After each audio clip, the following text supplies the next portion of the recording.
Bab 1. Perjodohan. Kupon diskon. Dan mangkok nasi ketiga.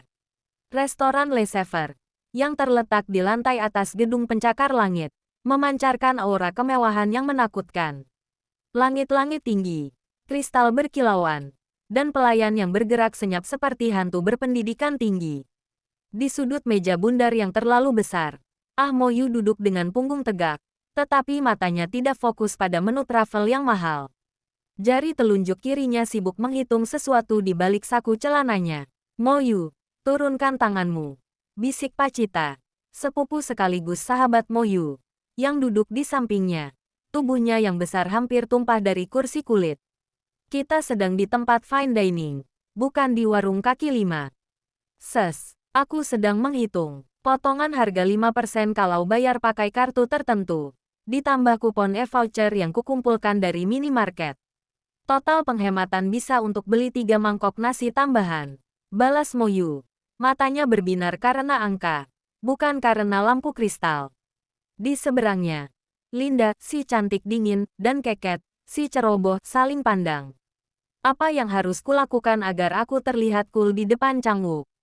Tanya Keket panik, mengibaskan rambutnya, tetapi menjatuhkan serbet ke gelas air. Linda hanya mendengus. Tiba-tiba, suasana tegang. Li Yojung, si pria yang ditakdirkan, masuk. Li Yojung berjalan layaknya model yang lelah oleh kesempurnaan.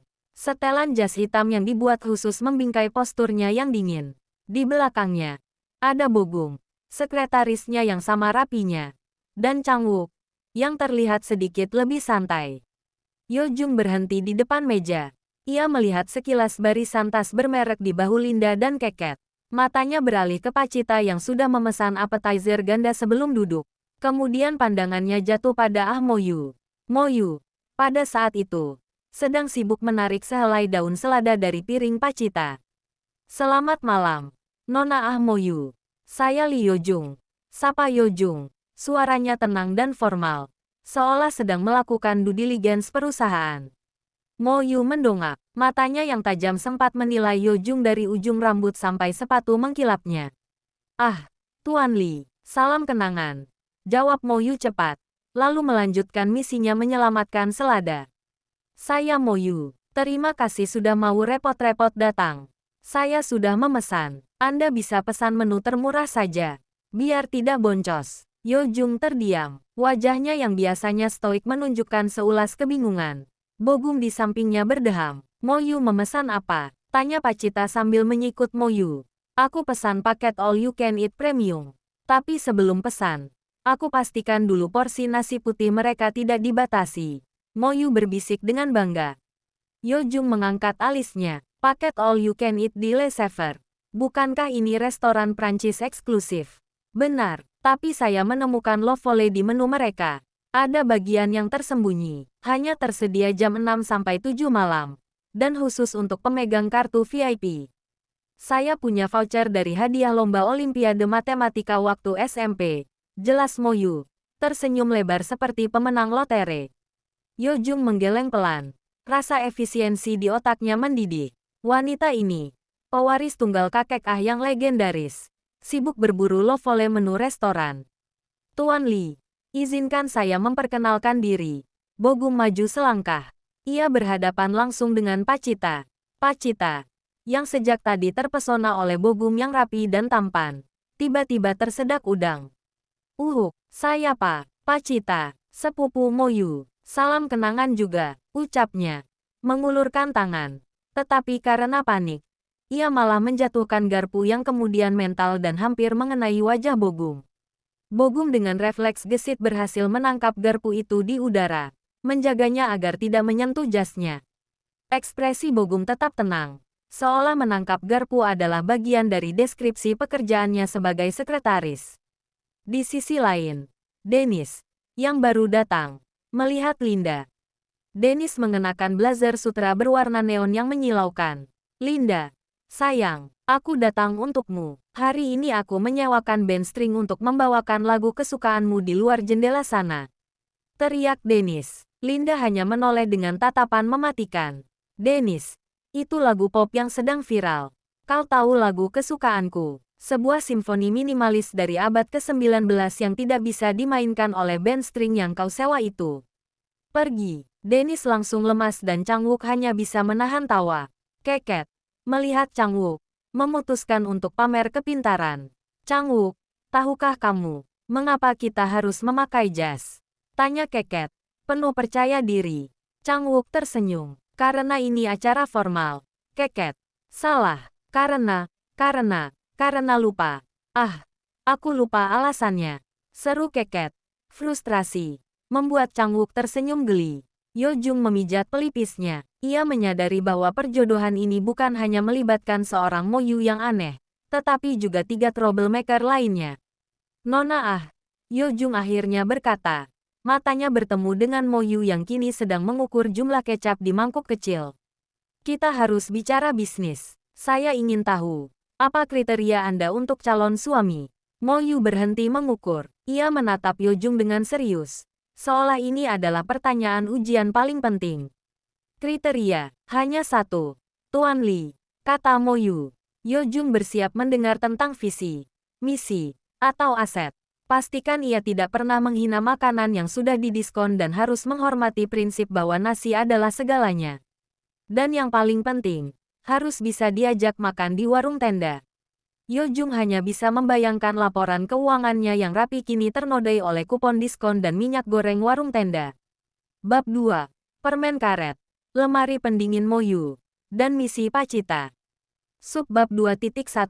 Kunjungan dadakan dan lemari pendingin misterius. Setelah kencan yang absurd di Le Sever, Yojung memutuskan bahwa ia perlu mengukur tingkat keganjilan Moyu secara langsung. Ia membawa Kenzo, 8 tahun. Bocah pintar dengan mata besar yang curiga ke apartemen Moyu. Kenzo, ingat, tante ini adalah teman ayah, ujar Yojung, merapikan dasinya saat mereka berdiri di depan pintu apartemen biasa saja. Moyu membuka pintu, mengenakan kaos oblong bergambar nasi goreng dan celana training. Tuan Li, tumben, saya sedang menghitung kalori camilan murah saya, kata Moyu, memegang kalkulator. Kenzo, yang dikenal pendiam dan sedikit waspada terhadap orang asing kecuali Bogum dan Changwook, langsung menatap Moyu. Tante, kenapa bajunya ada nasi goreng? Tanya Kenzo lugas. Moyu tersenyum lebar, senyum pertamanya yang tulus dilihat Yojung. Karena nasi goreng adalah kekuatan. Kenzo mau masuk, tapi jangan sentuh termostat. Suhu ideal untuk menghemat listrik sudah diatur. Yojung hanya bisa menghela napas. Saat Yojung sibuk membicarakan detail bisnis perjodohan di ruang tamu, Moyu sibuk makan keripik kentang level diskon. Kenzo menyelinap ke dapur. Ia membuka lemari pendingin Moyu dan terkejut. Lemari pendingin itu bukan berisi makanan segar, tapi penuh dengan barang-barang yang tidak biasa. Di rak atas, kumpulan kupon diskon yang diurutkan berdasarkan tanggal kedaluarsa. Di rak tengah, baterai rechargeable ukuran AA dan AAA yang diisi daya penuh. Di rak bawah, 3 botol air mineral ukuran besar yang beku. Moyu menggunakannya untuk mendinginkan kamar saat tidur alih-alih menyalakan AC.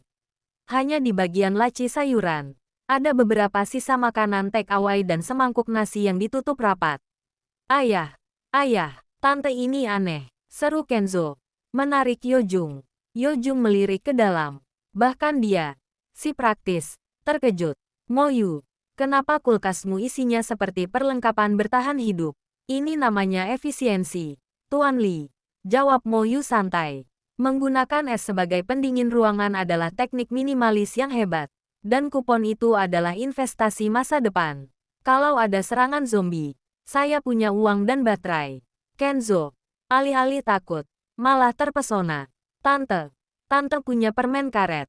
Moyu tersenyum misterius. Permen karet itu boros. Tapi, aku punya permen karet yang sudah dikunyah dan dibekukan. Yojung hampir tersedak ludahnya sendiri. Moyu mengeluarkan sepotong kecil permen karet yang dibungkus plastik dari saku trainingnya. Ini adalah permen karet yang sudah aku kunyah kemarin.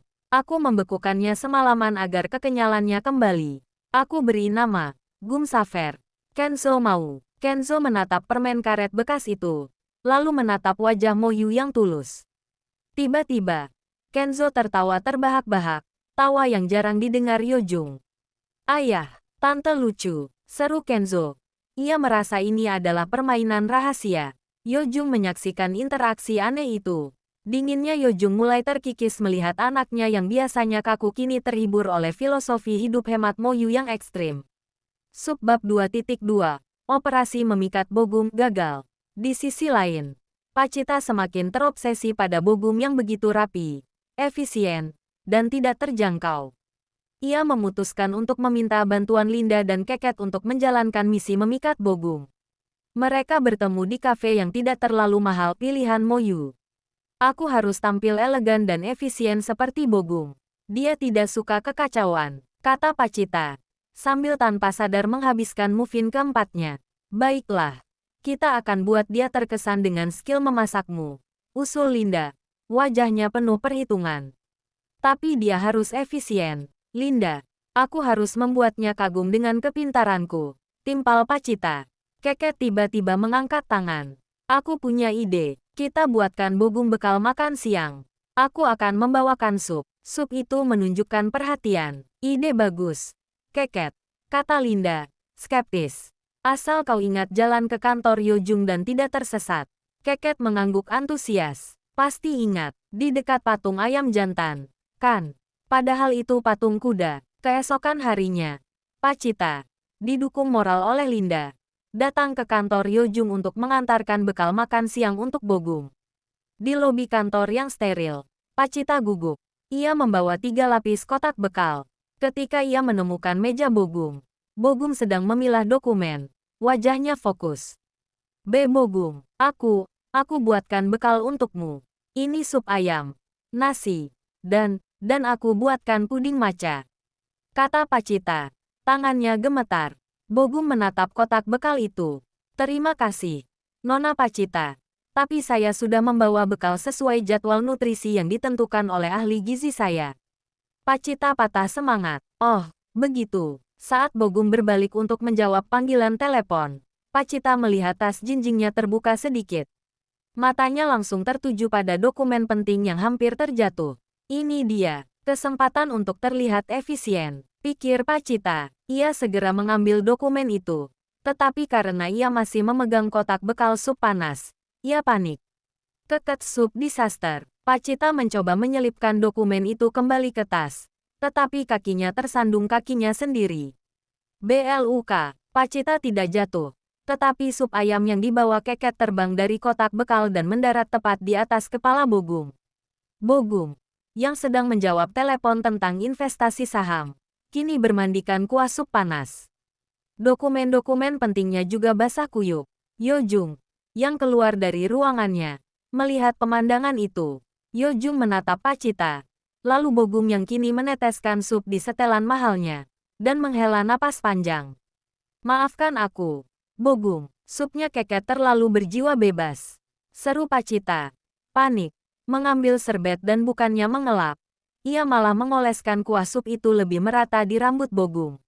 Bogum menutup teleponnya. Untuk pertama kalinya, wajahnya tidak tenang. Ia menatap Pacita. Matanya memancarkan campuran antara kejutan, kemarahan, dan kebingungan. Nona Pacita, kata Bogum. Suaranya sangat rendah. Saya akan mendokumentasikan insiden ini sebagai kerusakan properti dan gangguan kinerja. Pacita hanya bisa membayangkan cintanya kini disamakan dengan klaim asuransi. Lanjutan cerita, sungguh kekacauan yang menghibur. Moyu kini mendapatkan Kenzo di sisinya. Tetapi Yojung masih sangat bingung dengan Moyu. Sementara itu, Pacita baru saja membuat Bogum basah kuyup. Bab 3. Garis batas Bogum, nasi hangat, dan janji konyol. Subbab 3.1. Reaksi Bogum yang aneh. Setelah insiden sup Keket, Bogum menghilang ke kamar mandi. Ketika ia kembali, ia sudah mengenakan kemeja baru yang disiapkan dari laci daruratnya. Bogum selalu efisien, bahkan dalam hal bencana. Pacita, yang merasa sangat bersalah, menunggu dengan kepala tertunduk di meja Bogum. Bogum, aku minta maaf. Aku akan ganti rugi jas dan semua dokumenmu, ucap Pacita lirik. Bogum menatapnya, wajahnya kembali tenang. Tetapi ada kerutan samar di keningnya. Nona Pacita, saya sudah membuat checklist kompensasi kerugian. kata Bogum datar, mengeluarkan tablet. Total kerugian materi adalah Rp17.500.000 termasuk biaya laundry spesialis. Pacita menelan ludah, angka yang fantastis. Namun, Bogum melanjutkan, suaranya sedikit melunak. Saya menyadari satu hal saat saya menyiram kepala saya dengan air dingin. Kehidupan saya terlalu terstruktur. Pacita terdiam, bingung. Sup itu rasanya seperti kejutan yang sangat mengganggu, tetapi juga menyadarkan, kata Bogum, menatap Pacita yang wajahnya belepotan maca dari kotak bekal. Saya tidak pernah makan di luar jadwal nutrisi saya, dan tiba-tiba saya merasakan kaldu ayam di rambut. Ini adalah anomali yang signifikan. Pacita memberanikan diri. Jadi, kau tidak membenciku. Bogum berpikir sejenak. Saya tidak membenci anomali, tapi saya perlu menguasainya. Jadi, Nona Pacita, sebagai bentuk ganti rugi, saya ingin Anda mengajari saya cara hidup yang tidak efisien. Pacita terkejut. Maksudmu, aku ajari kau cara makan 4 muffin sekaligus. Bogum mengangguk serius. Itu bisa menjadi langkah awal. Saya ingin memahami bagaimana Anda hidup tanpa khawatir tentang jadwal 15 menit atau anggaran yang ketat. Pacita tertawa. Tawa pertamanya hari itu. Bogum melihat tawa itu dan merasa ada algoritma baru yang mulai bekerja di hatinya. Subbab 3.2. Moyu, Kenzo, dan nasi hangat. Yojung. Setelah melihat Moyu berhasil membuat Kenzo tertawa dengan permen karet bekasnya, merasa tertarik. Ia mulai sering mengajak Moyu untuk diner bersama Kenzo, tetapi kali ini Yojung yang memilih tempat di restoran buffet dengan diskon lumayan untuk mengakomodasi Moyu. Suatu malam, Yojung harus menghadiri panggilan darurat bisnis. Moyu harus menjaga Kenzo. Saat itu sudah larut, dan Kenzo tiba-tiba demam ringan. Kenzo, yang jarang sakit, menjadi manja dan menangis, memanggil almarhum ibunya. Moyu panik. Ia tidak tahu cara mengurus anak sakit. Ia mengecek suhu, memberi obat, tetapi Kenzo tetap gelisah. Yojung belum bisa dihubungi. Moyu duduk di samping Kenzo, kebingungan. Instingnya hanya satu. Makanan adalah penyembuh universal. Moyu pergi ke dapur dan membuat nasi hangat buatan sendiri, bukan instan. Nasi itu ditambahkan sedikit kaldu ayam dari sisa sup keket. Nasi itu sederhana, tulus, dan hangat. Moyu menyuapi Kenzo perlahan. Kenzo, lihat, nasi ini adalah energi. Ini akan membuatmu kuat, sama seperti kakekku bilang. Perut yang kenyang adalah awal dari semua solusi. Saat Kenzo menghabiskan setengah mangkuk dan tertidur lelap, Yojung tiba di rumah. Ia melihat Moyu duduk di lantai, bersandar di kasur Kenzo, memegang mangkuk nasi kosong. Wajah Moyu yang biasanya penuh perhitungan uang, kini dipenuhi rasa lega dan kasih sayang yang murni. Yojung berlutut di samping Moyu. Terima kasih, Moyu, bisiknya. Aku hanya memberinya nasi. Balas Moyu, sedikit malu. Bukan hanya nasi, kata Yojung. Suaranya hangat. Kenzo tidak mudah dekat dengan orang, tapi dia nyaman denganmu. Kau memberinya perhatian tulus, bukan janji manis. Moyu menatap Yojung. Ia melihat kelembutan di mata Yojung, kehangatan seorang ayah yang sangat menyayangi anaknya. Jauh berbeda dari citra dingin dan pragmatisnya di kantor. Mungkin, di balik kemeja mahal itu, ada Yojung yang tidak seefisien yang ia pikirkan. Mungkin, hati Yojung adalah harta karun yang lebih berharga daripada kupon diskon. Pikir Moyu. Subbab 3.3. Upaya ekstrim Dennis dan janji Linda. Dennis, yang terus-menerus ditolak Linda, memutuskan untuk melakukan upaya yang paling gila dan konyol. Ia tahu Linda sangat menghargai seni dan intelektual walaupun dia merendahkan semua pria. Dennis memutuskan untuk meniru pahlawan fiksi romantis di film klasik. Dennis menyewa kren raksasa dan memasang billboard raksasa di seberang jendela apartemen Linda. Di atas billboard itu, ia berdiri dengan tuxedo putih, memegang mikrofon, dan berteriak, "Linda, aku akan menjadi pria paling merendah yang pernah kau temui."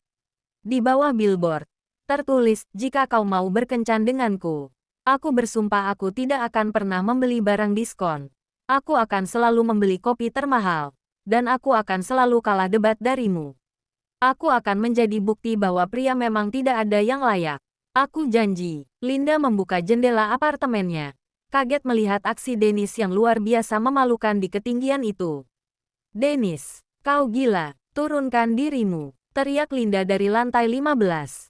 Tidak. Linda, aku tahu kau suka merendahkan pria. Biarkan aku merendahkan diriku sendiri demi kau. Aku tahu kau berpikir aku tidak memiliki integritas. Seru Dennis. Hampir terpeleset. Linda menatap billboard itu. Ia terkejut bukan dengan uang yang dihabiskan Dennis, melainkan dengan janji konyol Dennis yang mencerminkan keinginan terbesarnya, agar ada pria yang menerima pandangan sinisnya tanpa mencoba mengubahnya. Linda menghela napas. Untuk pertama kalinya, ia tersenyum tipis. Senyum yang nyaris tidak terlihat. Baiklah, Dennis, teriak Linda. Turun sekarang. Aku akan memberimu 1 jam kencan. Dan jika kau berani membeli bunga di bawah harga Rp500.000, aku akan membuangnya ke tempat sampah. Dennis bersorak kegirangan di atas kren. Lupa bahwa janji itu sama sekali tidak romantis. Tetapi ia telah mendapatkan yang ia inginkan. Bab 4. Kelas ketidakefisienan dan misi rahasia keket. Subbab 4.1. Pelajaran pertama Bogum. Kencan bebas anggaran. Pacita sangat antusias dengan tugas barunya. Mengajari Bogum cara hidup tanpa jadwal dan anggaran yang ketat. Bogum, sebaliknya, membawa buku catatan dan pulpen. Lokasi, pasar malam yang ramai, penuh dengan makanan jalanan dan hiruk-pikuk. Oke, Bogum, kata Pacita, memegang 3 tusuk sate ayam di satu tangan. Pelajaran hari ini, hidup di luar spreadsheet. Sekarang, kita akan makan. Pilihlah makanan yang menurutmu paling tidak perlu dan tidak sehat. Bogum mencatat. Instruksi 1. Konsumsi item yang tidak perlu dan tidak sehat, variabel yang tidak terukur. Baiklah. Saya akan mencoba. Berdasarkan analisis visual, makanan ini memiliki warna yang paling artifisial, kata Bogum, menunjuk pada koton candi raksasa berwarna merah muda neon. Pacita tertawa terbahak-bahak. Bagus. Ambil yang ukuran terbesar, dan jangan hitung kalorinya. Bogum membeli koton candi itu.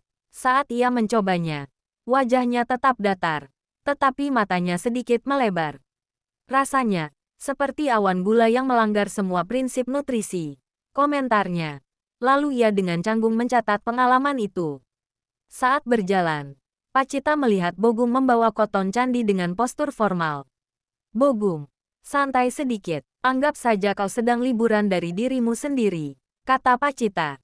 Tiba-tiba, Bogum melihat jam tangan mahalnya. Nona Pacita, sudah waktunya saya harus mengirimkan laporan kinerja harian kepada Tuan Li.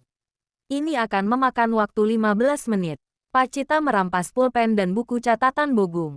Tidak boleh. Aturan kelas ketidakefisienan. Tidak ada kerjaan. Tidak ada jadwal. Sekarang, kau harus melakukan sesuatu yang sepenuhnya impulsif. Bogum terlihat panik. Impulsif. Definisi impulsif menurut saya adalah, jangan definisikan, lakukan, seru Pacita. Bogum melihat sekeliling. Matanya menangkap permainan memancing bola plastik berhadiah. Ia menarik napas dalam-dalam. Dengan jas mahalnya, Bogum membayar dan duduk di kursi kecil. Ia mulai memancing dengan cermat. Pacita mengira ia akan gagal total. Namun, Bogum, si praktis dan teliti, menunjukkan konsentrasi yang luar biasa. Dalam 5 menit, Bogum memenangkan boneka panda raksasa berwarna neon yang sama sekali tidak cocok dengan kepribadiannya. Bogum menatap boneka itu, lalu menatap Pacita. Ada senyum kecil di bibirnya. Unmeasurable success, bisiknya, puas. Pacita tertegun. Bogum yang kaku ternyata punya sisi yang effortless dan sedikit menggemaskan. Mungkin dia bukan hanya efisien, tapi juga mematikan dalam segala hal. Bahkan dalam memancing boneka, pikir Pacita, merasakan kupu-kupu terbang di perutnya yang penuh makanan. Boneka itu akan kubawa ke kantor, untuk menjadi pengingat bahwa chaos terkadang bisa menghasilkan hadiah, kata Bogum, dengan suara yang lebih santai dari sebelumnya. Subbab 4.2. Misi rahasia keket yang salah paham. Keket yang ingin mengalahkan keberhasilan Pacita, walaupun Pacita berakhir dengan menyiram sup, memutuskan untuk melakukan sesuatu yang spektakuler dan penuh perhatian untuk Changwook. Keket mendengar bahwa Changwook baru-baru ini stres karena pekerjaan. Keket ingin membuat Changwook rileks. Kalian tahu, Changwook bilang dia ingin merasa terputus dari dunia sejenak. Aku akan membuatnya terkejut dengan membawanya ke suatu tempat yang tenang, kata Keket pada Linda dan Moyu. Tenang, jangan-jangan kau membawanya ke kuburan, celetuk Linda. Tidak, aku punya ide lebih baik. Aku akan menculik dia, seru Keket. Matanya berbinar-binar dengan ide brilian menurutnya.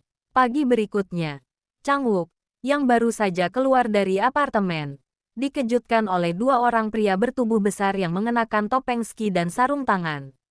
Changwook, Anda ikut kami sebentar, kata Keket dengan suara yang dimodifikasi, berdiri di belakang dua pria sewaan itu. Keket sendiri memakai topi bisbol terbalik dan kacamata hitam yang kebesaran. Changwook terkejut. Apa-apaan ini? Saya tidak punya uang. Saya hanya punya kartu kredit dengan limit kecil.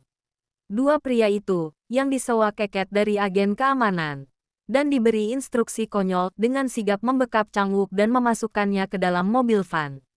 Mereka membawa Changwook ke sebuah resor pinggir danau yang sangat sepi. Changwook, yang panik selama perjalanan, berpikir ia akan dimintai uang tebusan. Ketika mobil berhenti dan pintu dibuka, Changwook melihat Keket, melepas topinya dan tersenyum lebar. Surprise! Changwook, aku menculikmu agar kau bisa terputus dari dunia, seru Keket, menunjuk ke danau yang tenang. Aku sudah menyiapkan teh herbal. Ayo, kita rileks. Changwook menatapnya. Ia tidak rileks. Ia trauma. Keket, kau menculikku. Aku pikir aku akan diminta tebusan. Aku baru saja mengirim pesan teks rahasia kepada Yojung yang mengatakan, "Help." Diangkut van putih. Tolong selesaikan laporanku, seru Changwook, menunjuk ponselnya. Oh, handphone. Aku lupa menyita handphonemu. Dasar ceroboh, kata Keket, memukul dahinya. Tapi tenang saja, Changwook.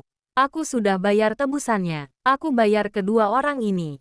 Changwook memandang dua pria keamanan yang kini sedang asyik memancing di tepi danau. Keket menyadari kesalahannya. Maafkan aku, Changwook. Aku hanya ingin membuatmu senang. Changwook menatap wajah Keket yang sedih. Ia menyadari bahwa di balik kebodohannya, Keket memiliki hati yang paling besar. Changwook menghela napas. Ia menarik Keket dalam pelukan. Keket, terima kasih. Ini adalah upaya yang paling manis dan paling bodoh yang pernah kulakukan. Tapi lain kali, cukup ajak aku makan es krim saja. Jadi, kau tidak membenciku? Tanya Keket, mendongak. Tentu saja tidak, tapi kau membuat jantungku berdetak secepat deadline yang mepet. Itu sedikit berbahaya. Balas Changwook, tersenyum, menyadari bahwa ia benar-benar menyukai chaos yang dibawa Keket. Subbab 4.3 Perdebatan romantis Linda dan Dennis. Kencan 1 jam Linda dan Dennis sebagai pria yang merendah, berlangsung di galeri seni kontemporer. Dennis, sesuai janjinya, tidak memenangkan perdebatan apapun. Pahatan ini, Dennis, adalah representasi dangkal dari keegoisan kolektif. Kau setuju, kata Linda, menyilangkan tangan. Ya, Linda, kau benar sekali. Aku tidak akan berani mengatakan itu lebih baik darimu. Aku hanya setuju, jawab Dennis, menahan diri untuk tidak menjelaskan latar belakang seniman itu padahal ia tahu. Linda mulai bosan. Kenapa kau tidak berdebat? Dennis, bukankah itu tujuanmu? Membuatku merendahkanmu. Aku sedang merendah dengan cara membiarkan argumen superior Anda menang. Sayang, balas Dennis. Linda menatapnya.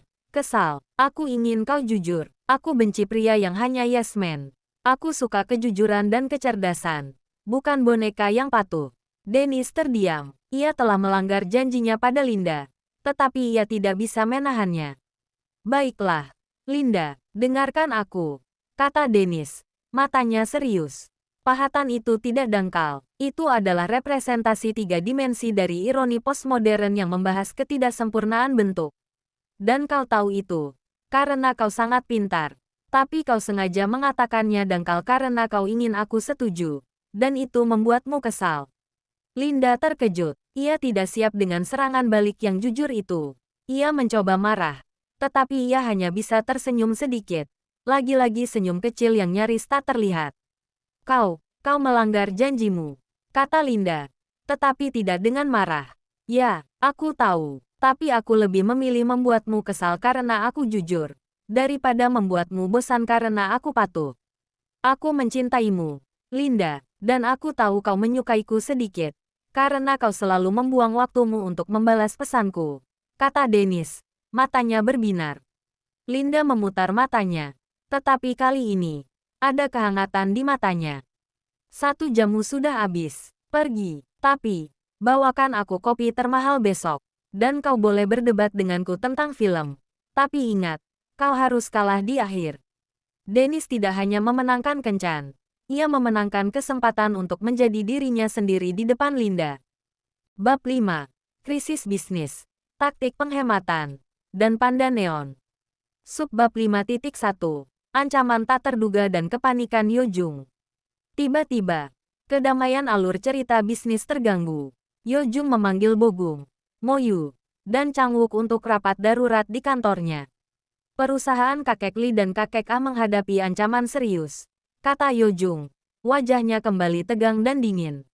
Seorang investor besar, Tuan Choi, yang memiliki dendam lama terhadap keluarga kami, tiba-tiba membeli sebagian besar saham perusahaan kompetitor.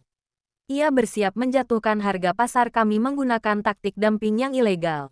Kita bisa rugi triliunan. Bogung, meskipun baru saja dipeluk boneka panda neon, langsung kembali ke mode profesional. Kita harus segera mencari dana segar untuk menstabilkan harga saham, Tuan. Moyu, yang sejak awal rapat hanya sibuk membagi-bagikan snack murah, tiba-tiba mengangkat tangan. Tuan Li, saya melihat laporan keuangannya. Saya menemukan masalah, kata Moyu. Yojung menatap Moyu dengan curiga. Apakah ada kupon diskon yang kedaluarsa? Lebih parah dari itu, jawab Moyu serius. Selama 5 tahun terakhir, perusahaan kita memiliki kebocoran anggaran sebesar 10% di Departemen Pembelian dan Operasional. Semua karena inefisiensi dan pemborosan yang tidak perlu.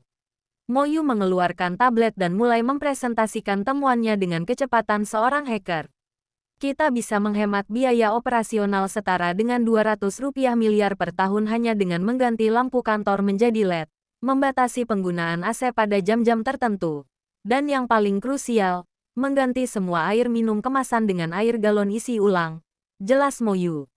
Semua orang ternganga. Yojung yang dingin sekalipun terkejut. Moyu, si jenius hemat, menemukan lubang cacing finansial yang tidak terdeteksi oleh akuntan top.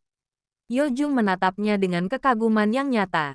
Moyu, kau benar-benar melihat semua itu hanya dari laporan.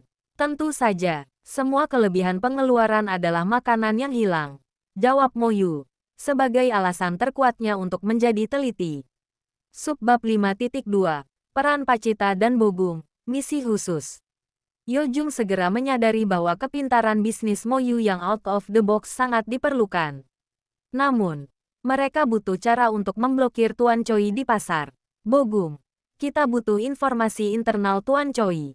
Kita tidak bisa bergerak di jalur formal, kata Yojung. Bogung berpikir, Tuan Choi mengadakan acara amal besar akhir pekan ini. Saya tidak bisa mendekat. Dia sangat waspada. Tapi, mungkin Nona Pacita bisa. Semua orang menatap Pacita yang sedang makan pizza dingin yang ia bawa. Tapi aku tidak mengerti bisnis, kata Pacita. Tepat, seru Yojung. Dia tidak akan pernah menduganya. Pacita, Tuan Choi punya seorang keponakan yang suka party dan mengoleksi barang antik. Aku ingin kau berteman dengannya. Kami butuh jadwal pembelian saham Tuan Choi. Pacita terlihat tidak yakin. Bogung mendekat. Di tangannya, ia memegang boneka panda neon. Nona Pacita, Bogung berbisik. Ini adalah misi ketidakefisienan tingkat tinggi. Anda harus menggunakan pesona alami Anda, tanpa spreadsheet. Jika Anda berhasil, saya akan menganggap ini sebagai pelajaran yang sangat berharga dan saya berjanji akan menghabiskan semua uang yang Anda menangkan di permainan pasar malam. Pacita, yang mendengarkan Bogung berjanji untuk membuang-buang uang, langsung bersemangat. Aku terima, demi misi ketidakefisienan. Subbab 5.3. Keket dan Changwook, kekacauan di tengah ketegangan. Saat Bogung dan Pacita menjalankan misi mereka, Keket dan Changwook membantu menyortir dokumen. Keket masih merasa bersalah atas insiden penculikan. Berusaha keras membantu Changwook.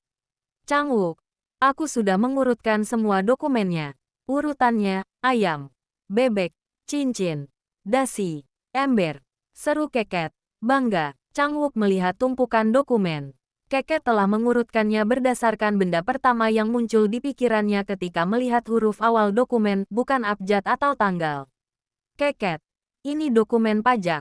Kenapa urutan, ayam, bebek, cincin? Tanya Changwook. Antara frustrasi dan geli. Itu kan abjad. A, B, C, D, E. Aku hanya memberikan visualisasi agar lebih mudah diingat. Bela Keket. Changwook menyadari bahwa stres bisnis tidak akan mengalahkan chaos Keket. Ia hanya tersenyum dan menarik Keket duduk. Baiklah, Keket, karena kau sudah bekerja keras. Aku akan memberimu tugas terpenting, kata Changwook lembut. Duduk di sini, dan jangan sentuh apa-apa. Kau adalah The Sentinel of Sanity. Kau harus memastikan tidak ada hal buruk terjadi pada dokumen ini. Keket mengangguk serius. Selama 5 menit, ia duduk diam. Namun, karena terlalu fokus menjaga, ia tidak sengaja menjatuhkan setumpuk bantal berisi jarum pentul yang ia bawa. Ia membawa bantal itu karena berpikir Changwook akan butuh tidur siang.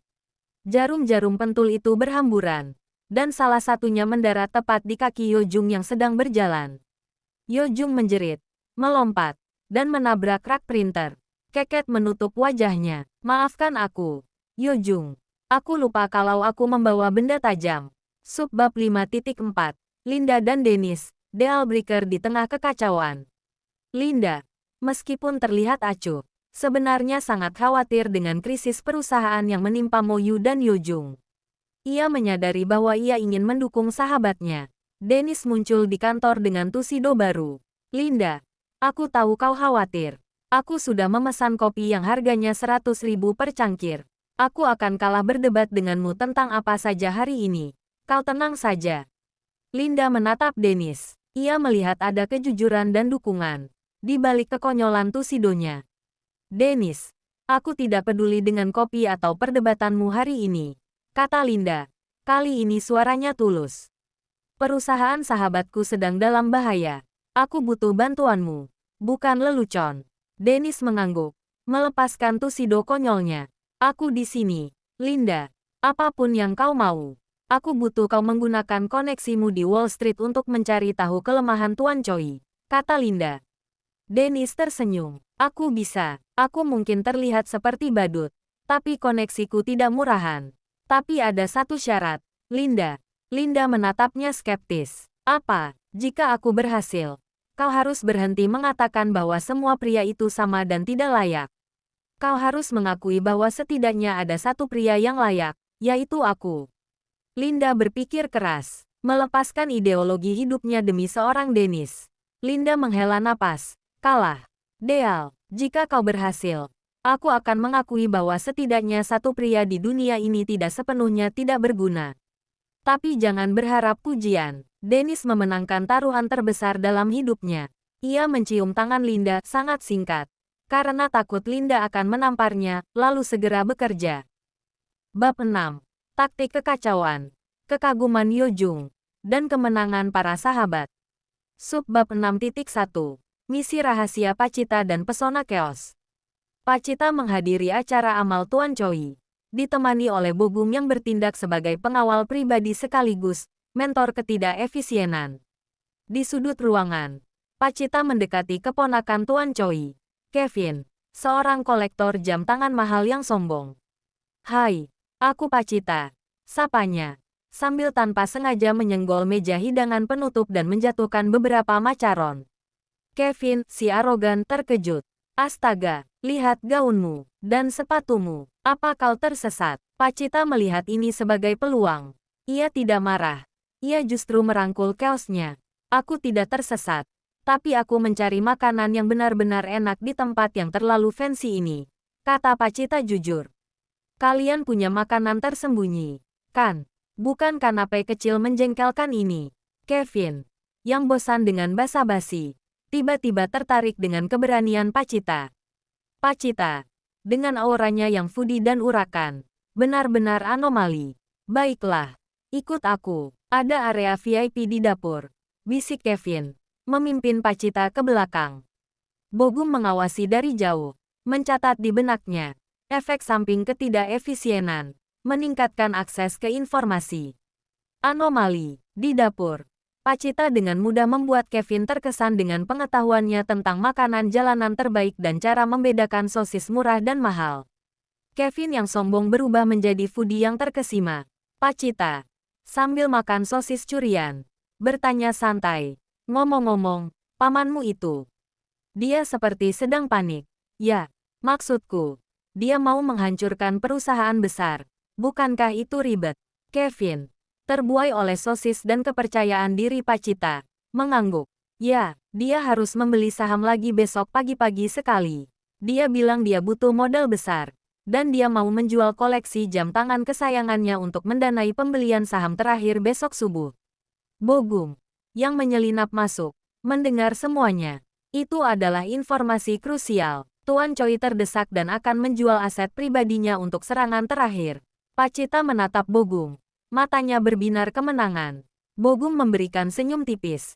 Senyum yang sangat jarang. Mission accomplished. Nona Pacita. Highly effective chaos. Uji Bogum. Subbab 6.2.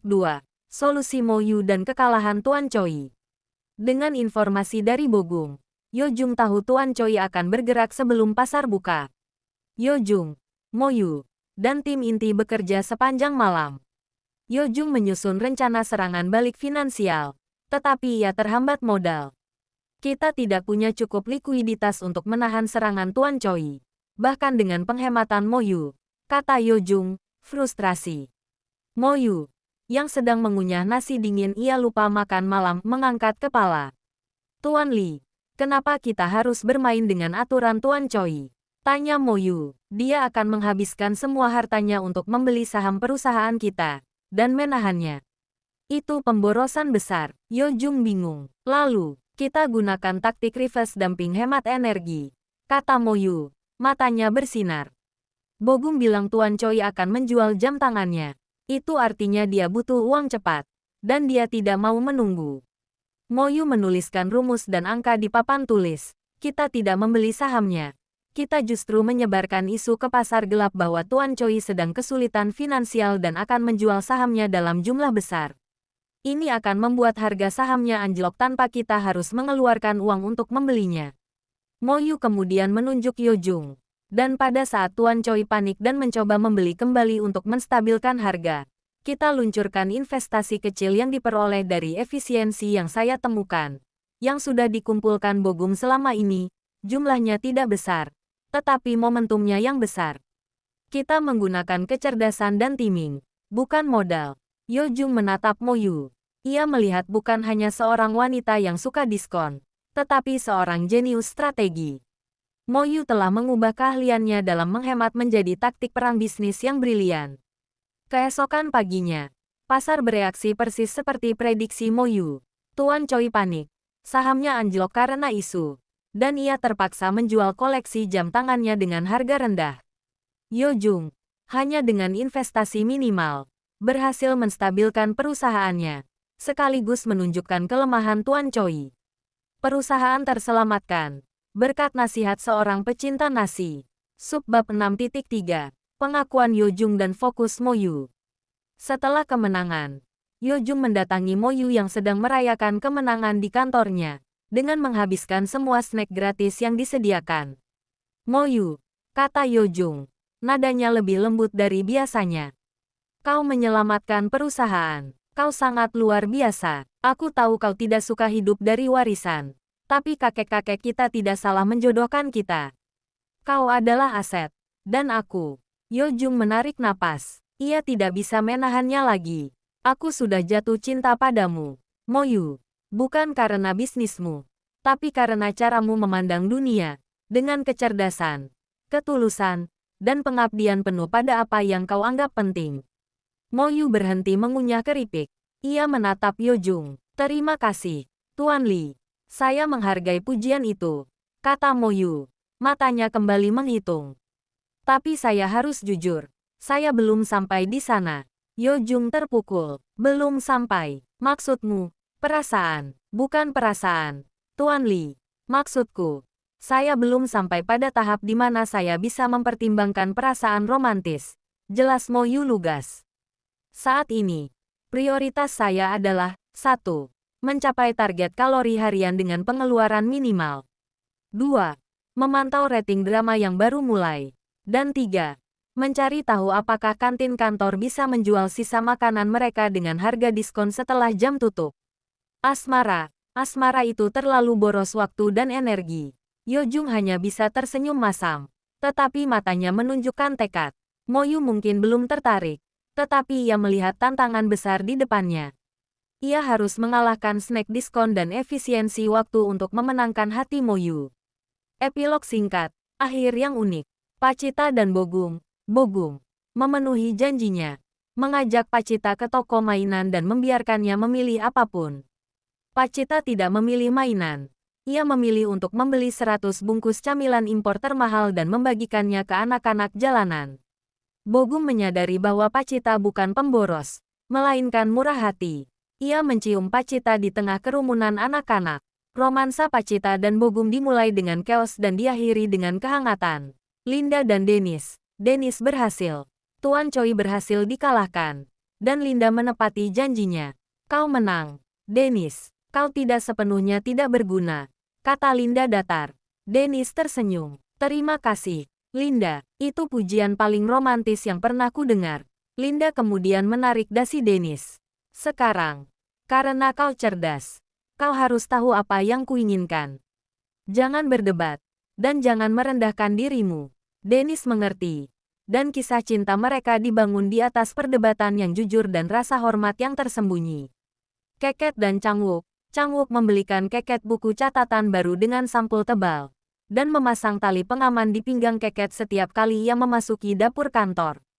Keket, meskipun ceroboh, menjadi orang yang paling setia dan pengertian. Mereka menemukan cinta dalam menerima kekurangan satu sama lain. Kisah persahabatan 4 wanita yang unik ini terus berlanjut, disatukan oleh tawa, makanan, dan Lee Yo Jung yang harus bekerja keras untuk membuat Mo Yu sadar bahwa cinta sejati, meskipun tidak efisien, adalah investasi terbaik dari semuanya. Bab 7. Ancaman kakek, kontrak pernikahan, dan kamar pakaian diskon. Subbab 7.1. Ultimatum dari kakek Meskipun Mo Yu berhasil menyelamatkan perusahaan dari Tuan Choi, dia tetap teguh pada pendiriannya. Asmara bukanlah prioritas. Apalagi menikah dengan Yo Jung yang boros dan terlalu formal. Suatu sore, kakek seorang Taipan yang biasanya terlihat tenang, memanggil Mo Yu ke ruang kerjanya yang dipenuhi peta pelayaran tua. Mo Yu, kata kakek suaranya berat. Kau hebat dalam bisnis. Itu sudah kubuktikan. Tapi satu hal yang kau abaikan, keluarga. Mo Yu mengerutkan kening. Keluarga apa? Kek, aku baik-baik saja. Kau harus menikah dengan Yo Jung, kata kakek tanpa basa-basi. Bukan hanya untuk menggabungkan bisnis, tapi untuk masa depanmu. Aku tahu kau tidak suka hidup dari warisan, tapi aku sudah tua. Kakek, sudah kubilang. Menikah itu buang-buang uang untuk pesta dan membeli banyak barang yang tidak perlu. Aku lebih baik menghabiskan uangku untuk saham atau makanan. Protes Mo Yu. Kakek tersenyum licik. Ia tahu titik lemah cucunya. Baiklah, kalau begitu, aku akan melakukan ini, kata kakek menunjuk sebuah dokumen di mejanya. Jika kau tidak menikah dengan Lee Yo Jung dalam waktu 1 bulan, semua saham warisanmu akan kakek jual. Dan hasilnya akan kakek donasikan ke yayasan amal yang tidak memberikan diskon dan hanya makan makanan premium. Mata Mo Yu membelalak. Ini adalah teror yang nyata. Warisan yang dijual, dan uangnya digunakan untuk makanan premium tanpa diskon. Itu melanggar semua prinsip hidupnya. Kakek, itu kejahatan finansial. Itu penyalahgunaan wewenang. Seru Mo Yu panik. Pikirkan ini. Mo Yu. Menikah dengan Yo Jung adalah satu-satunya cara untuk menyelamatkan saham warisanmu dari krisis fine dining permanen ini, ujar kakek sambil tertawa menang. Mo Yu, yang dipaksa memilih antara keyakinan anti borosnya dan saham warisan yang tak ternilai harganya, akhirnya menyerah. Ia tahu kakeknya tidak main-main. Subbab 7.2. Kontrak dan pernikahan minimalis. Mo Yu dan Yo Jung sepakat. Mereka membuat perjanjian pernikahan yang lebih mirip kontrak bisnis. Pasal 1. Tidak ada campur tangan dalam jadwal makan Mo Yu, harus ada minimal 3 sesi food hunting diskon per minggu. Pasal 2. Yo Jung harus menyediakan ruangan pendingin khusus untuk koleksi kupon diskon dan persediaan bahan makanan bulk Mo Yu. Pasal 3. Kenzo adalah prioritas utama, dan keduanya harus bekerja sama dalam pengasuhannya. Pasal 4. Tidak ada tuntutan romantis dari Yo Jung. Pasal ini membuat Yo Jung sedikit sedih, tetapi ia tetap menandatanganinya. Pernikahan dilakukan secara sangat minimalis di balai kota atas permintaan Mo Yu untuk menghemat. Mo Yu mengenakan gaun putih bekas yang ia beli di toko thrift karena nilai vintage-nya yang tinggi. Yo Jung tersenyum miris, tetapi tetap terlihat tampan di samping istrinya yang sangat efisien. Subbab 7.3. Pindah rumah dan ruangan outlet. Mo Yu akhirnya pindah ke rumah megah Yo Jung. Yo Jung telah menyiapkan segalanya, termasuk lemari pendingin besar untuk kupon Mo Yu. Mo Yu memasuki rumah itu dengan tas ransel berisi semua barang pribadinya, semuanya adalah barang bekas atau barang hadiah. Yo Jung menunjukkan kamar tidur utama. Ini kamarmu, Mo Yu. Kuharap kau suka. Mo Yu melihat ruangan besar dengan walk-in closet mewah. Matanya langsung tertuju pada walk-in closet itu. Ini terlalu besar. Ini pemborosan ruang. Komentar Mo Yu. Yo Jung kaget. Aku sudah menyediakan tempat penyimpanan yang luas. Bagus, potong Mo Yu. Mulai besok, aku akan mengubah walk-in closet ini menjadi ruangan pakaian diskon. Aku akan mengisinya dengan pakaian diskon dari toko outlet yang kubeli secara bulk dan akan kujual kembali secara online untuk mendapatkan uang jajan tambahan. Ini akan menjadi gudang stok efisiensi pakaian. Yo Jung memijat pelipisnya. Istrinya adalah seorang pewaris triliunan yang menjalankan bisnis pakaian diskon dari walk-in closet. Subbab 7.4. Mendekati Kenzo. Meskipun Mo Yu belum tertarik pada Yo Jung, ia sudah sangat tertarik pada Kenzo. Kenzo, di sisi lain, yang awalnya curiga, kini melihat Mo Yu sebagai kakak aneh yang sangat menyenangkan. Yo Jung mengamati keduanya dari jauh. Suatu malam, Mo Yu menemukan Kenzo kesulitan mengerjakan tugas sekolah tentang science project, membuat miniatur sistem tata surya. Yo Jung menawarkan untuk membelikan model tata surya yang sudah jadi dan mahal. Mo Yu menolak keras. Kenzo, jangan buang-buang uang. Kita akan buat yang lebih baik, kata Mo Yu. Mo Yu's Genius Project. Mo Yu tidak menggunakan styrofoam mahal. Ia menggunakan nasi yang diwarnai untuk planet karena beras itu serbaguna dan murah. Sumbat botol bekas untuk bes dan dudukan. Lilin bekas sebagai pengganti lem. Mo Yu dan Kenzo bekerja sama. Tangan mereka belepotan nasi berwarna dan lilin. Mo Yu menjelaskan setiap planet dengan detail ilmiah yang brilian, mengingat ia selalu juara 1. Lihat, Kenzo, kata Mo Yu. Kita membuat tata surya yang jauh lebih keren dan lebih hemat. Ini namanya tata surya cloning berbasis nasi. Kenzo tertawa bahagia. Dia merasa pintar dan kreatif. Yo Jung yang melihat mereka, berdiri di ambang pintu. Ia melihat istrinya, yang mungkin tidak mencintainya, tetapi adalah wanita paling brilian dan penyayang di dunia, yang mengajarkan anaknya tentang nilai kreativitas dan keberlimuran, bukan uang. Yo Jung menyadari bahwa dia tidak perlu khawatir Mo Yu mencintainya atau tidak. Mo Yu sudah menjadi bagian tak terpisahkan dari hidupnya dan Kenzo. Yo Jung mengambil sebuah toples kecil dan memberikannya pada Mo Yu. Apa ini? Tanya Mo Yu. Ini adalah toples, dana nasi. Setiap aku berhasil menghemat uang atau mencapai target bisnis, aku akan memasukkan uang ke sini. Ini adalah dana yang hanya boleh kau gunakan untuk membeli nasi atau makanan kesukaanmu, tanpa kupon diskon, tanpa hitungan kalori, dan tanpa penyesalan, kata Yo Jung, matanya dipenuhi cinta. Mo Yu menatap toples itu. Ia belum tertarik pada Yo Jung, tetapi ia merasakan gelombang kehangatan di dadanya. Itu adalah bahasa cinta yang paling efisien yang pernah ia terima. Bab 8. Kencan ganda yang boros, ayah yang sedih, dan filosofi Linda. Subbab 8.1. Kencan ganda yang boros dan gagal. Yo Jung, yang hatinya sakit karena ditolak Mo Yu, memutuskan untuk menggunakan saran Bogum. Tunjukkan sisi romantisnya dengan mengadakan kencan ganda bersama Bogum dan Pacita.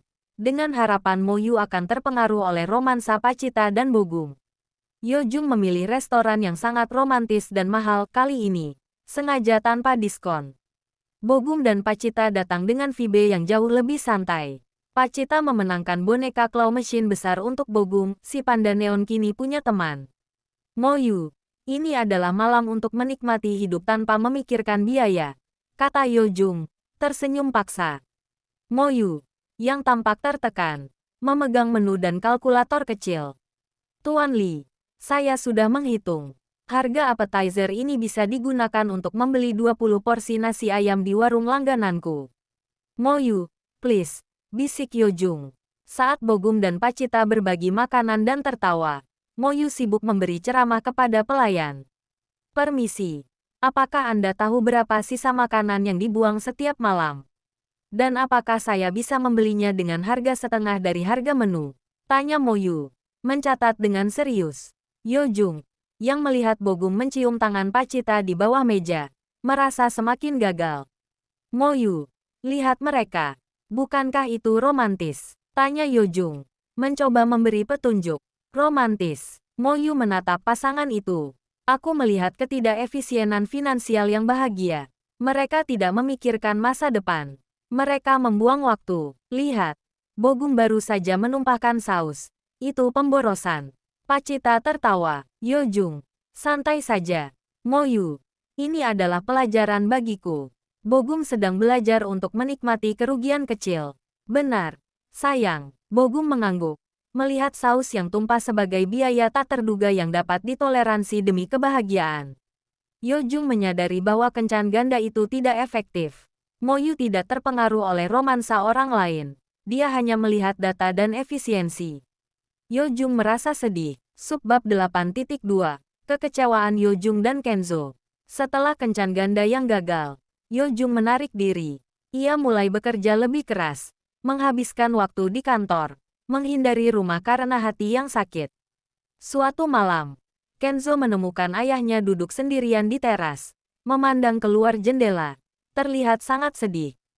Kenzo menghampiri. Ayah, kenapa ayah terlihat seperti diskon expired? Yo Jung tersenyum kecil mendengar istilah Mo Yu itu. Ayah hanya lelah. Nak, ayah, Tante Mo Yu itu tidak diskon expired loh, kata Kenzo serius. Dia bilang, barang yang bagus tidak butuh diskon. Dia juga bilang, ayah itu barang bagus, makanya ayah mahal dan dingin. Yo Jung terkejut. Mo Yu bilang begitu. Iya, tapi dia juga bilang, barang bagus itu kalau terlalu disimpan, akan berdebu. Ayah harus sering dipakai. Ayah harus sering tersenyum, kata Kenzo, memeluk ayahnya. Ayah, Tante Mo Yu tidak suka yang boros, tapi Tante suka kejujuran. Tante juga suka nasi hangat. Yo Jung tertegun. Anak kecil ini, yang dididik oleh Mo Yu dalam filosofi hemat, justru memberi saran romantis yang paling jujur. Yo Jung menyadari bahwa Mo Yu tidak menolaknya karena dia tidak layak, tetapi karena Mo Yu belum melihat nilai sejati dari romansa itu, karena ia sibuk menghitung nilainya. Yo Jung memutuskan untuk tidak lagi mencoba membeli hati Mo Yu dengan kemewahan atau meniru romansa orang lain. Ia akan menggunakan strategi efisiensi untuk memenangkan hati Mo Yu. Subbab 8.3. Interaksi para sahabat. Intervention dari Linda dan Keket. Linda dan Keket, khawatir dengan pernikahan Mo Yu yang kaku, memutuskan untuk melakukan intervention di kamar outlet Mo Yu. Mo Yu sedang sibuk membungkus lusinan kemeja diskon untuk pengiriman. Mo Yu, kau sudah menikah. Kenapa kau masih sibuk dengan bisnis outlet ini? Tanya Linda, menyentuh salah satu kemeja branded bekas. Ini adalah bisnis, Linda. Ini menambah penghasilan pasif. Selain itu, aku harus membayar tagihan air bulanan Keket, karena dia lupa menutup keran lagi. Jawab Mo Yu, melirik Keket yang meringis malu. Mo Yu, kau harus memberi Yo Jung kesempatan, kata Keket lembut. Yo Jung itu baik, penyayang, dan dia mencintaimu. Aku tahu, karena dia sering menanyakan tips bagaimana membuatmu tersenyum. Mo Yu berhenti bekerja. Dia menanyakan tips. Kenapa dia tidak bertanya langsung? Karena dia takut dengan kalkulatormu. Celetuk Linda. Dengarkan aku, Mo Yu. Aku benci semua pria. Tapi aku harus akui, Yo Jung berbeda. Dia melihatmu. Si jenius yang suka nasi. Bukan hanya pewaris yang cantik. Linda. Si dingin yang skeptis. Memberikan nasihat yang paling tulus. Cinta itu bukan tentang efisiensi, Mo Yu.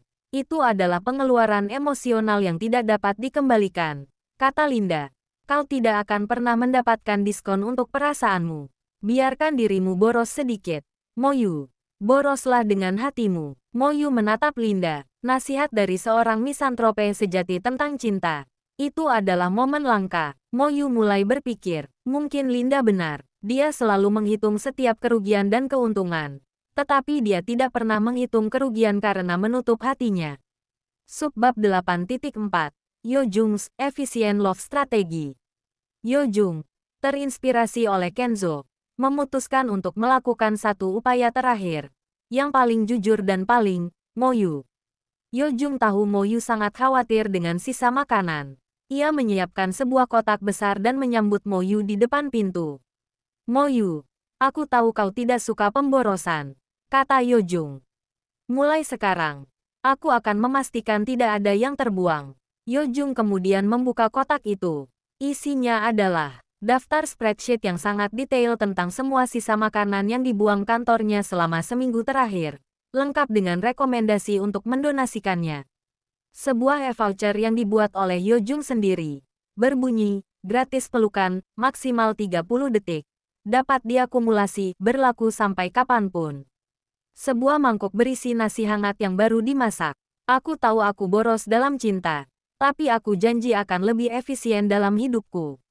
Dan sebagai suamimu, aku berjanji akan menjadi partner yang paling efisien dan paling mencintaimu, kata Yo Jung. Aku tidak akan memaksamu, tapi bolehkah aku menggunakan salah satu voucher ini sekarang? Yo Jung menarik Mo Yu ke dalam pelukan. Pelukan itu hangat, tulus, dan tidak ada hubungannya dengan diskon atau kalkulasi. Mo Yu, yang terkejut, merasakan kehangatan yang sama seperti saat ia menghabiskan nasi hangat di malam yang dingin. Mo Yu menyadari, perasaan ini tidak bisa dihitung. Mo Yu membalas pelukan Yo Jung, dan untuk pertama kalinya, ia tersenyum. Bukan karena diskon, tetapi karena cinta. Oke, Tuan Li, bisik Mo Yu. Kau boleh menggunakan voucher pelukan itu lagi besok. Tapi kau harus membayarnya dengan memberiku nasi gratis yang kau masak sendiri. Yo Jung tertawa bahagia. Ia tahu ia akhirnya memenangkan hatinya. Akhir yang bahagia. Mo Yu dan Yo Jung akhirnya menemukan cinta mereka dalam kontras dan efisiensi yang lucu. Mo Yu terus menjalankan bisnis outletnya, yang ternyata sangat menguntungkan, dan Yo Jung menjadi suami yang penuh kasih, dan selalu membawa nasi hangat di tas kerjanya. Pacita dan Bogum akhirnya menikah. Dengan Pacita yang berhasil membuat Bogum menari break dance di resepsi. Linda akhirnya menerima cinta Dennis. Dan mereka sering berdebat tentang filosofi hidup. Linda tetap menang 99% dari waktu. Keket dan Changwook tetap bahagia dalam kekacauan mereka. Kisah persahabatan mereka terus berlanjut. Dibumbui dengan komedi, romansa, dan tentu saja, banyak makanan. Bab 9. Efisiensi flirting dan misi lingeri. Subbab 9.1. Misi bimbingan romansa. Setelah menerima voucher pelukan dari Yo Jung dan nasihat dari Linda, Mo Yu akhirnya memutuskan untuk berinvestasi pada romansa. Namun, karena ia tidak punya pengalaman pacaran sama sekali, selalu sibuk belajar dan menghitung, ia mendekati hal ini dengan pendekatan akademik. Mo Yu mengadakan rapat darurat dengan Linda dan Keket di gudang outlet pribadinya. Aku sudah meninjau data, kata Mo Yu, memegang checklist dan pulpen. Yo Jung sudah menunjukkan kasih sayang yang konsisten. Sekarang, berdasarkan pasal 4 perjanjian pernikahan, seharusnya tidak ada tuntutan romantis. Aku harus memberikan kejutan romantis sebagai nilai tambah. Linda memutar mata. Mo Yu, romansa itu bukan proyek P dan L. Tapi aku tidak tahu cara flirting atau kissing. Aku Mo Yu. Wajahnya sedikit memerah. Aku butuh kalian berdua membimbingku. Aku akan menganggap ini sebagai pelatihan intensif hubungan jangka panjang. Keket berbinar. Aku akan mengajarimu cara bersikap lembut dan penyayang. Linda mendengus. Tetapi matanya menunjukkan kesenangan. Baiklah. Aku akan mengajarimu cara membuat pria terkesan. Pria itu makhluk visual dan kompetitif. Kau harus membuat Yo Jung Sok. Linda Sleson. Moyu. Buang kaos bergambar nasi goreng itu. Kau harus tunjukkan bahwa di balik kejeniusan dan penghematanmu, kau punya sisi wanita yang mematikan. Keket Sleson, ingat. Moyu. Senyum. Tatapan mata yang manis. Dan jangan sampai kau lupa nama suamimu sendiri. Hasil dari pelatihan itu adalah keputusan yang mengejutkan. Moyu akan menggoda Yo Jung di kamar tidur dengan mengenakan lingerie seksi. Moyu membeli lingerie itu secara online dari toko diskon besar. Tentu saja ia berhasil mendapatkan kupon 50% di hari raya tertentu. Subbab 9.2. Gaun malam dan nasihat penghematan. Malam itu, Moyu menghabiskan waktu 2 jam di kamar mandi. Ia berdandan dengan rapi, memakai riasan yang diajarkan Linda, dan mengenakan lingerie berwarna merah menyala yang sangat kontras dengan kepribadiannya. Ia memasuki kamar tidur utama. Yo Jung sedang duduk di tepi tempat tidur, membaca laporan bisnis sambil menunggu Moyu. Yo Jung mendongak. Seketika, laporannya jatuh ke lantai. Moyu berdiri di ambang pintu, berpose canggung persis seperti yang diajarkan Linda, menekuk satu kaki dan meletakkan tangan di pinggang. Moyu yang biasanya hanya mengenakan piyama gombrong atau kaos training kini terlihat seperti model majalah yang keluar dari kontes matematika. "Halo, Tuan Li," sapa Moyu. Suaranya terdengar terlalu keras. Ia segera menambahkan, "Aku harap aku tidak melanggar pasal 4 perjanjian. Ini adalah investasi emosional yang kuberikan sebagai bonus kinerja." Yo Jung tertegun. Wajahnya yang dingin kini benar-benar kosong, seolah chip otaknya baru saja crash. Ia melihat kecantikan istrinya, tetapi ia juga melihat lingerie itu dan merasakan aquares dari situasinya. Moyu, yang melihat ekspresi Yo Jung, langsung panik. Ia mengira usahanya gagal total. Oh, astaga, ini konyol. Ya, lingerie ini pasti terlalu boros bahan dan warnanya terlalu mencolok. Seru Moyu, memecah keheningan. Aku harusnya beli yang warna hitam dan dari bahan katun daur ulang, kan? Aku salah strategi. Moyu, dengan gerakan cepat dan memalukan, berbalik. Lupakan saja, aku akan kembali ke kamar outletku dan mengganti ini dengan piyama kaos bergambar udang. Subbab 9.3. Ciuman yang tidak terhitung. Saat Moyu akan melarikan diri, Yo Jung tiba-tiba bergerak. Yo Jung adalah pria yang cepat, efisien, dan praktis, kualitas yang sekarang ia terapkan dalam romansa. Yo Jung melompat dari tempat tidur, meraih lengan Moyu dan membalikkan tubuhnya. Wajah Yo Jung, yang awalnya sok, kini dipenuhi oleh kehangatan dan gairah yang telah lama ia tahan. Ia tidak peduli dengan lingerie diskon atau kaos kaki yang tidak serasi. "Moyu, jangan lari," bisik Yo Jung. Suaranya serak. Ini bukan pemborosan. Ini adalah pengeluaran yang luar biasa." Moyu terdiam, terperangkap di pelukan Yo Jung. Yo Jung mendekatkan wajahnya. "Kau sangat cantik, Moyu. Dan kau sangat berani." Yo Jung menutup jarak di antara mereka dan mencium Moyu. Moyu, yang belum pernah berciuman, merasa otaknya seperti mengalami short circuit. Semua hitungan, semua grafik, semua kupon diskon di kepalanya langsung hilang tak bersisa. Yang tersisa hanyalah kehangatan, sensasi, dan rasa yang benar-benar baru. Ciuman itu lembut pada awalnya, kemudian berubah menuntut. Moyu membalas ciuman itu dengan insting. Tangannya meremas kaos yang dikenakan Yo Jung. Yo Jung melepaskan ciuman itu sebentar. Matanya menatap Moyu. "Kau tidak perlu menghitung, Moyu. Rasakan saja." Moyu hanya bisa mengangguk. Napasnya tersengal. Saat itu, semua aturan dan kontrak bisnis mereka terasa tidak berarti. Cinta Yo Jung yang sabar dan tulus, serta keberanian Moyu untuk mencoba membuka hatinya, telah membawa mereka ke titik ini. Yo Jung mengangkat Moyu, dan melanjutkan momen intim mereka, yang jauh lebih berarti daripada efisiensi atau harga diskon apapun. Bab 10. Honeymoon efisien. Peta rute termurah. dan bencana Keket. Subbab 10.1. Perubahan dalam keseharian ciuman dan efisiensi. Setelah malam yang penuh gairah dan tanpa hitungan, hubungan Mo Yu dan Yo Jung berubah drastis. Mo Yu kini lebih terbuka dalam menunjukkan kasih sayang, tetapi tentu saja, dengan sentuhan efisiensi khasnya. Pagi hari, Mo Yu akan mencium Yo Jung saat ia bangun. Ciuman itu biasanya disertai dengan gumaman. Itu adalah boost energi gratis 500 kal. Lebih hemat daripada kopi. Di kantor, Mo Yu akan mengirimkan pesan teks romantis kepada Yo Jung. Pesan itu sering kali berbunyi, "Aku mencintaimu. Ingat untuk mematikan monitor saat makan siang."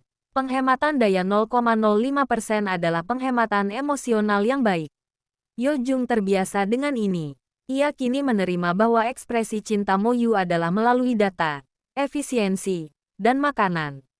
Ia telah menemukan kebahagiaan dalam anomali itu. Yo Jung, sebagai balasan, mulai menyisihkan anggaran khusus di perusahaannya untuk diskon mendadak nasi hangat premium dan secara rutin meninggalkan snack mahal di meja Mo Yu, yang selalu dianalisis Mo Yu terlebih dahulu sebelum dimakan.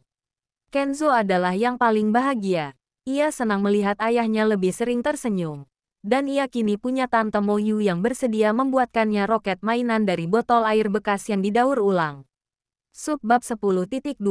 Liburan keluarga yang efisien, honeymoon.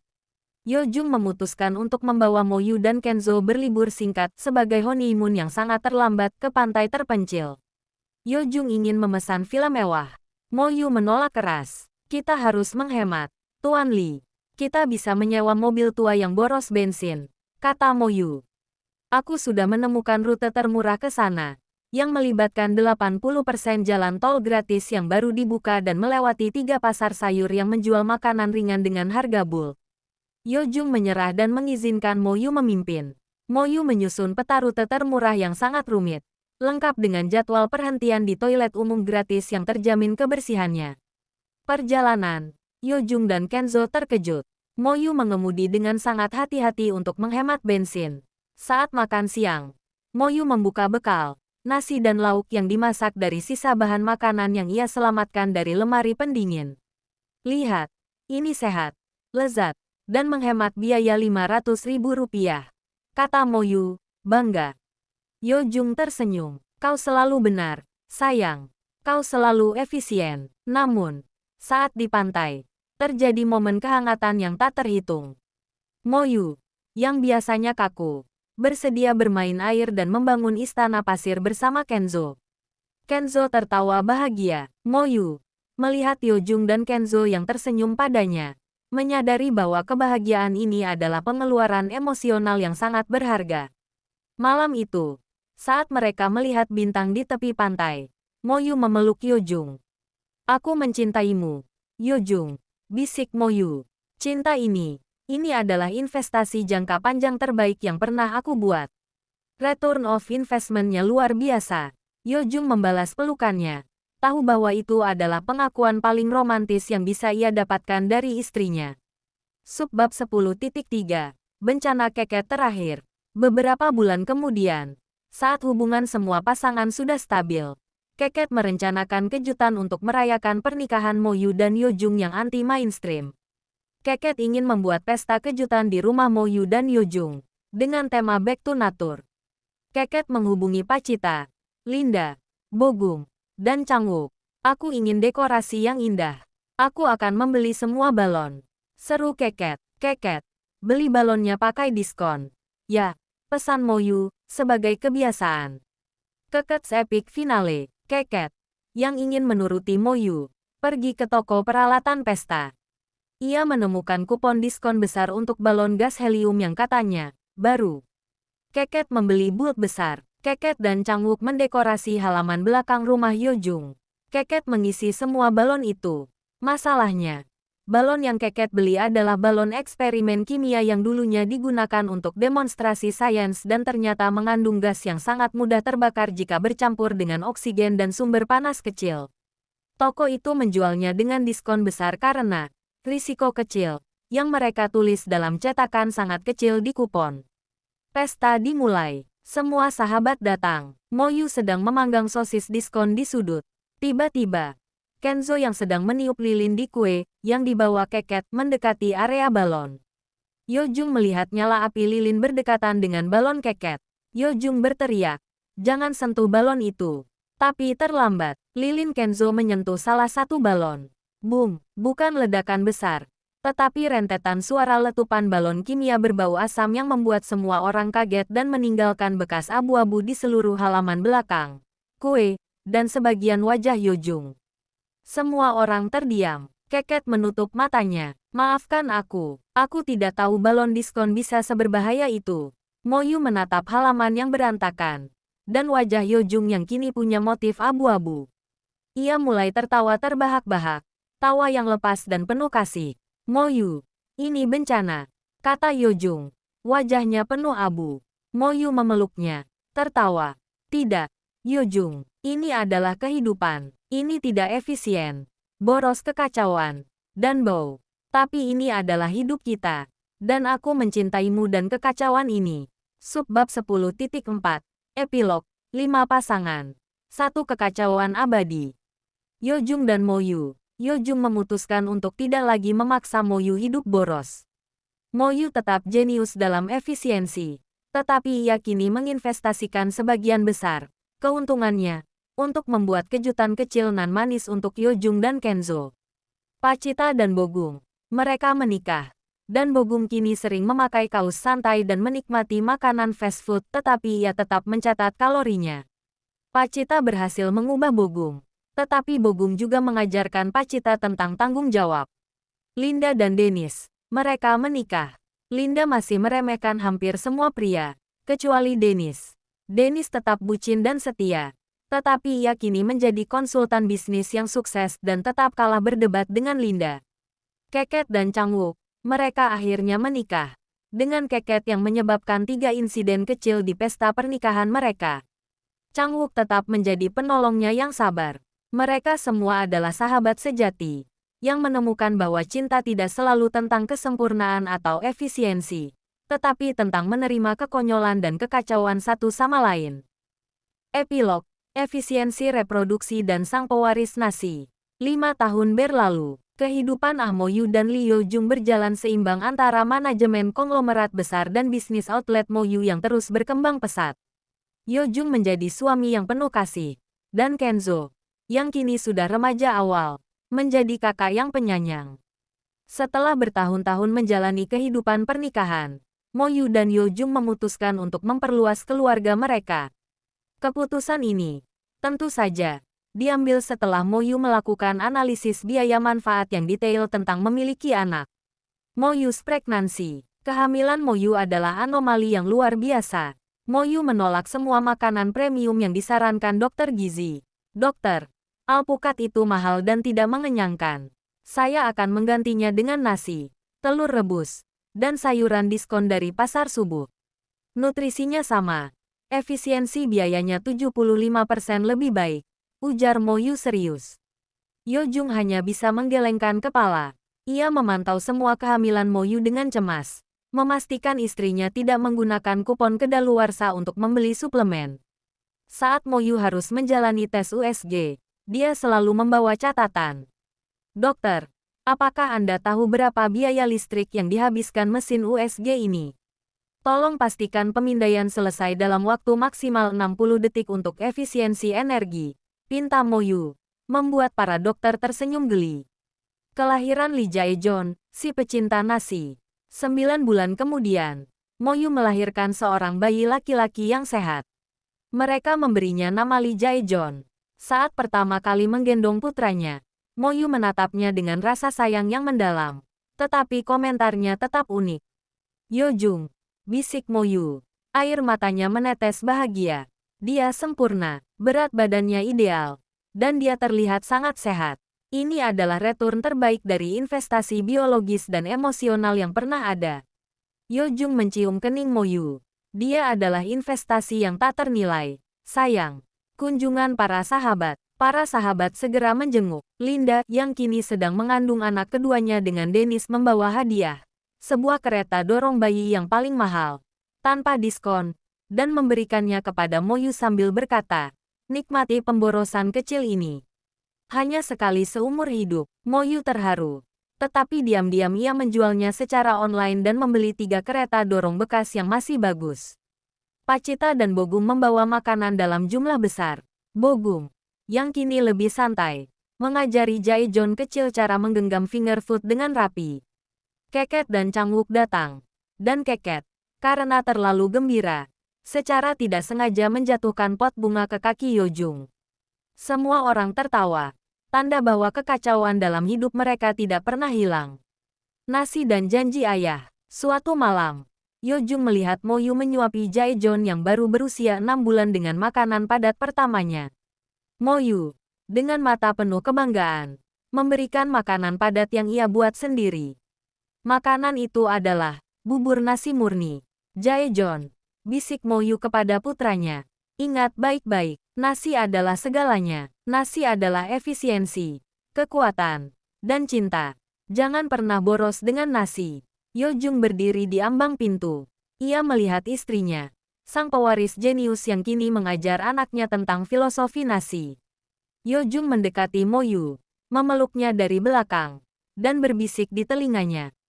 Aku mencintaimu, Nyonya Lee, kata Yojung. Aku berjanji. Aku akan menjadi ayah dan suami yang akan selalu memastikan, di rumah ini, tidak akan pernah ada kupon diskon yang kedaluarsa dan akan selalu ada nasi hangat untukmu dan anak-anak kita. Moyu bersandar di pelukan Yojung, tersenyum bahagia. Ia tahu Yojung tidak hanya berjanji, tapi juga bersungguh-sungguh. Keluarga Lee, yang dibangun di atas kontrak pernikahan, lingeri diskon, dan cinta sejati yang tak terhitung, akhirnya menemukan efisiensi sempurna mereka dalam kebahagiaan. Fin.